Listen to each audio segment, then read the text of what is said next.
સુરતમાં ભારે વરસાદને લઈ અનેક જગ્યાએ પાણી ભરાયાને લઈ તરાજી સર્જાઈ હતી। ત્યારે પાંડેસરાની મારુતિ ઇન્ડસ્ટ્રીયલમાં લમ્સ ઉદ્યોગોને મોટો ફટકો પડ્યો હોય તેમ લાખોનું નુકસાન થયું હોવાનું છતાં તંત્ર દ્વારા મદદ નહીં મળતા ઉદ્યોગકારોમાં રોષ જોવા મળ્યો હતો। સુરતના પાંડેસરા સ્થિત મારુતિ ઇન્ડસ્ટ્રીયલમાં ભારે વરસાદ બાદ પાણી ભરાતા લમ્સ ઉદ્યોગોને લાખો રૂપિયાનું નુકસાન થયું છે। કારખાનામાં રાખેલો કાચો માલ, તૈયાર માલ અને મશીનરીને ભારે અસર પહોંચી હોવાનું કારખાનેદારોએ જણાવ્યું હતું। કારખાનેદારોએ વધુમાં જણાવ્યું હતું કે વરસાદના દિવસે અનેક કારીગરો કારખાનામાં જ ફસાઈ ગયા હતા। મદદ માટે સ્થાનિક નગરસેવક અને સરકારી તંત્રનો સંપર્ક કરવાનો પ્રયાસ કરવામાં આવ્યો હતો, પરંતુ ફોનનો જવાબ પણ મળ્યો નહોતો। કારખાનેદારોએ આક્ષેપ મુજબ તે સમયે કોઈ સરકારી કર્મચારી કે જનપ્રતિનિધિ સ્થળ પર મદદ માટે પહોંચ્યા ન હતા।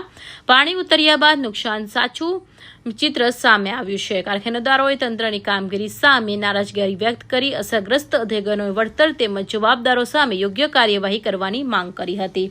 Bureau report, Hind TV news, Surat.